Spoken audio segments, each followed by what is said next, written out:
Welcome to the Empowered Money Girl, where we break down the barriers to financial confidence, celebrate women's wins, and reveal the secrets to living boldly and well.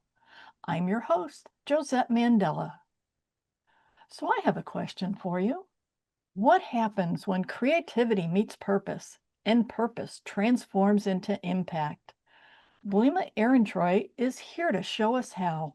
She's the founder and CEO of the Designers Group, an award-winning interior design firm with offices in New York, Miami, and Toronto. Known for designing with purpose, her firm specializes in high-end commercial, residential, and healthcare spaces, transforming the way people live, work, and heal. Blima's leadership has earned her a spot on Globe Street's Women of Influence list in both 2020 and 2022, and her company was named Best Interior Design Firm 2024 New York. Under her guidance, the Designers Group ranked number 15 among the fastest growing private companies in the New York metro area by Inc. magazine. Beyond the boardroom, Blima's TDG Gives Back initiative channels creativity and resources to make a difference in the community, because for her, good design always includes compassion. If you're ready to be inspired by a woman who both builds beautiful spaces and meaningful change, you'll love this episode. Please welcome the visionary, compassionate, and purpose-driven Blima Ehrentreu. Hi, thank you so much for having me. I'm excited to be here. Oh, thank you so much. So, Blima, can you take us back to the beginning? What was your path like that got you to where you are today? I started out in design school, but way before that, I watched as my childhood home was rebuilt. Our family moved across the street from where we had grown up, and my parents rebuilt the house. And watching that process from 2D drawings coming to life, seeing the foundation getting poured, the walls starting to go up, and watching that process day to day was something that fascinated me.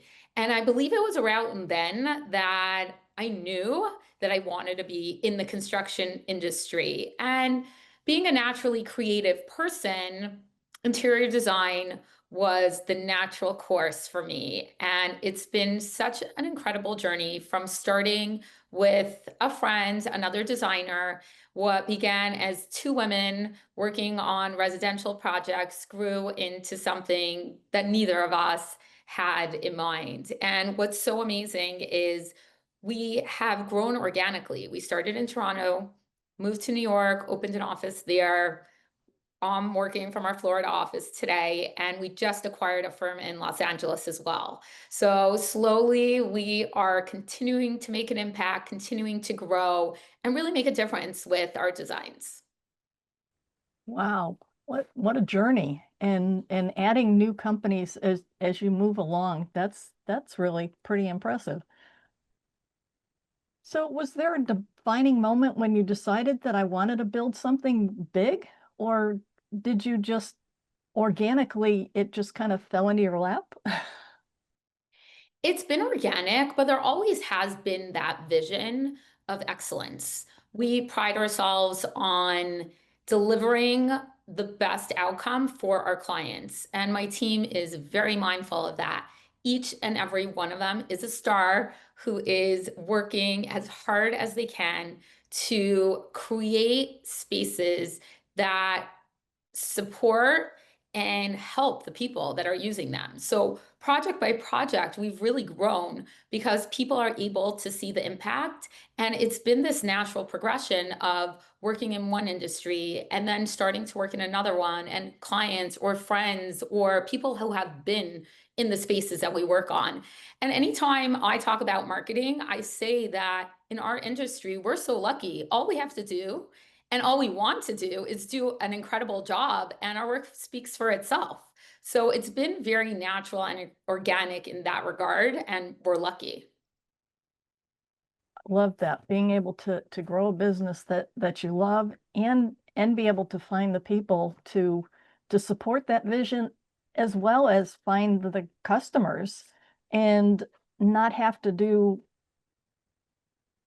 what for a lot of people feels really icky, doing that sales marketing stuff. Um, that really sounds amazing. So how would, in terms of like financial independence, it sounds like your company is doing really well. How would you define financial independence? And do you feel like you've achieved it, or there's still more for you to go? There's always more to go. Trust me, I have a long way ahead of me.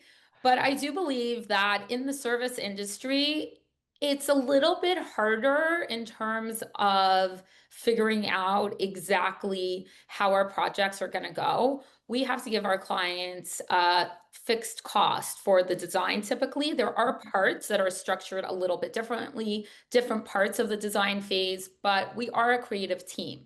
So we're not going to stop until we're really happy with the outcome.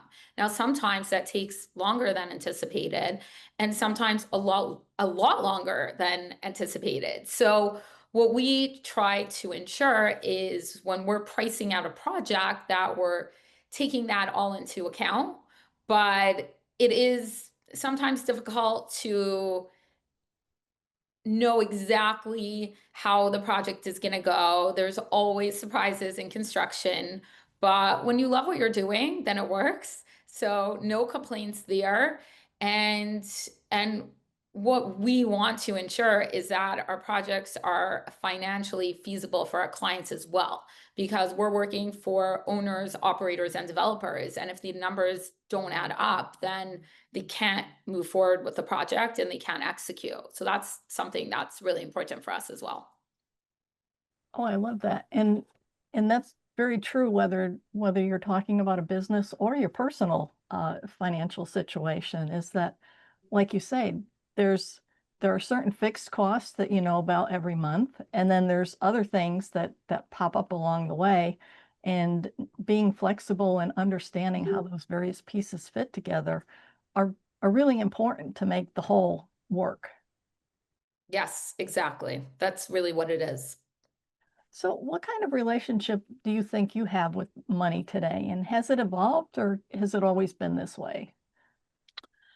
Growing up, I only had the things that we were able to afford.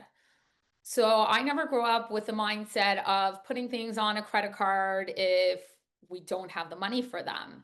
And I believe that that has had the biggest impact on the way I live my life now and the way the business is run. We have been growing organically, like I mentioned, and slowly. When we have projects in certain areas, then we explore the feasibility of opening up a location there. We have done everything in that way. And I do know there's another mindset, there's a different way of looking at it, that if we take money, we can grow faster and better and stronger. And I do toy with that idea, but so far we've really been self-sustainable and growing as we find the need to. And I do credit that to the way I grew up, because you can't live if you don't, sorry, what I mean to say is the way I live my life is if I don't have the money for it, I just won't have it. And that's really how the business has been running as well.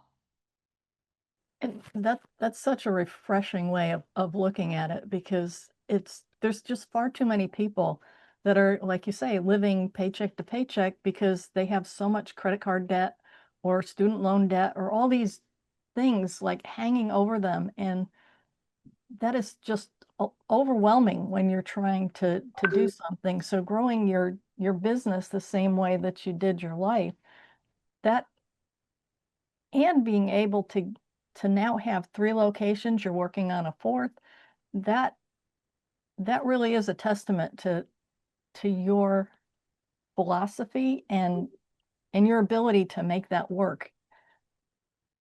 Like I said, there are so many different approaches, and I definitely see the value of going in another direction, but because of the way I grew up, it is so strongly ingrained in me. Maybe one day I'll be able to change my approach, but for now, this is how we've been growing and how we've been approaching our financial, uh, you know,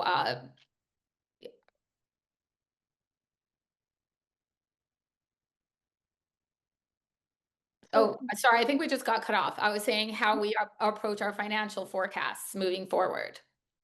okay. Yeah, I'll get my producer to. Yeah, are you able That to part. like edit that part? Sorry about that. Okay, not a problem. So what advice do you have for women who want to start building their own financial independence, especially if they've been relying on somebody else because they're maybe afraid or not sure? So I do believe that there is so many ways to achieve financial success. And there isn't one shoe that fits all. Everyone has to understand their strengths and their weaknesses, what works for them, what motivates them, and what drives them.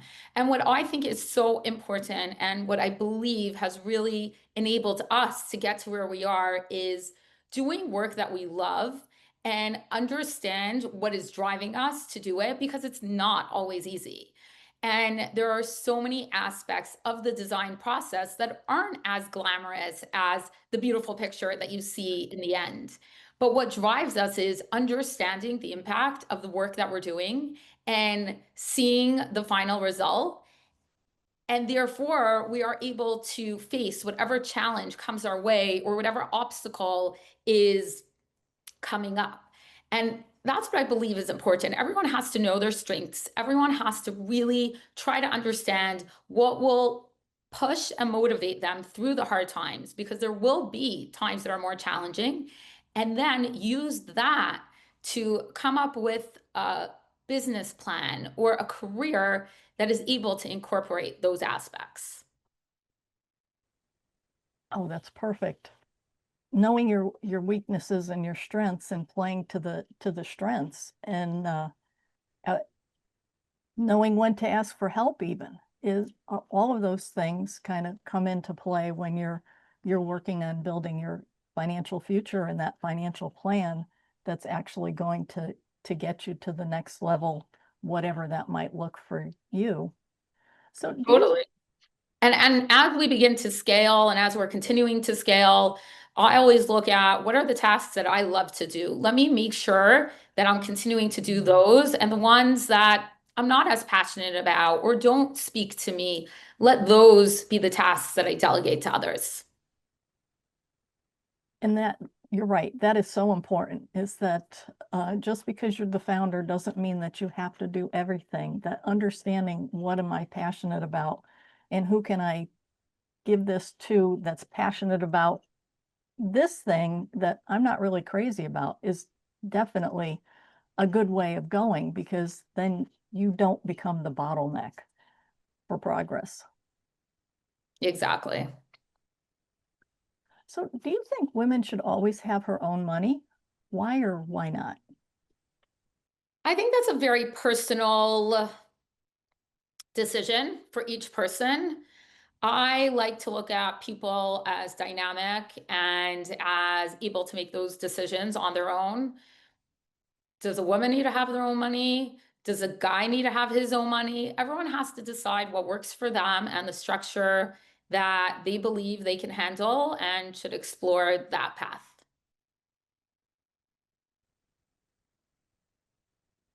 And what I found with some of my clients is that, like you say, the real key to a successful relationship is that conversation. If you're not communicating with each other and not saying, look, I'm going to have my own account because I want to do these things that you're not crazy about. I don't want to have to argue with you to do this. Let's figure out what the budget looks like jointly for all the things that we're going to pay together. And then each of us have our own account to do these things that we consider fun on our own that we may not want to do together. Definitely. That is the best way to do it because everyone has to experiment or communicate with each other to understand what really works for them in their relationship. And every relationship is so different, and every couple has a different way of communicating with each other and with their money and what their money stories are and how they're making their money and what they want to do with their money. So it's something that should be personal to each person, and they should be able to do what works for them. So when it comes to your identity and personal power, do you act differently in your personal life, in your business life, or is pretty much what we see what we get? I like to believe that I am the same person across any different type of situation that I'm in, but obviously there's a little bit of a difference when I'm at a work meeting or when I'm at a friend's party. But the characteristics are there. I'm not a very good actor or actress, actually, as my friends love to tell me. So I do believe that what you see is what you get, and I am the same no matter where I am. So what's next for you? There are so many things that we're exploring right now, and we're really excited about what's ahead. We've been working on an AI course because we've been leveraging so many different AI programs and processes to simplify our workflow and to increase our efficiencies. And we're all about helping others and mentoring the next generation of designers, which is the reason for the TDG Insider, where prospective designers can come to our office and experience a day in a design firm. So building off of that, since we've been doing the research on AI and different ways it can help us and how we can best leverage it, we are coming out with this course before the end of the year. We are looking at more locations to continue our growth and our impact. And we're always looking into different industries and how best we can use design as a tool to make people's lives better and their experiences better. Our motto at the Designers Group is designing with purpose, creating a better world. And we're all about that. And we're always looking for ways to continue to expand on that. Oh, I love that idea of that AI course. Simplifying workflows is such an important thing. On the other hand, the there's a lot of people that are concerned that AI is going to take over their jobs. And I like to think of it as that AI is going to take care of those repetitive, ugly things that you don't enjoy doing and will actually help you get to the fun stuff that you do enjoy doing. Is that what you're finding with your AI research? That definitely is the perfect way for it to be utilized.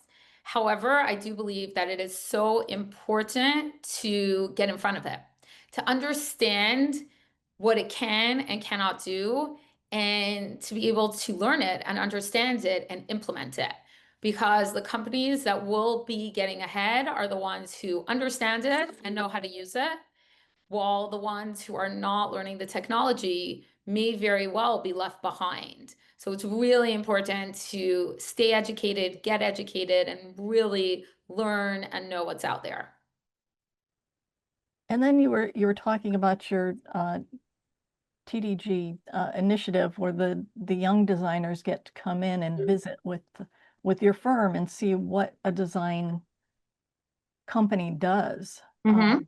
I love that. Is that an internship or is it just a one-day thing?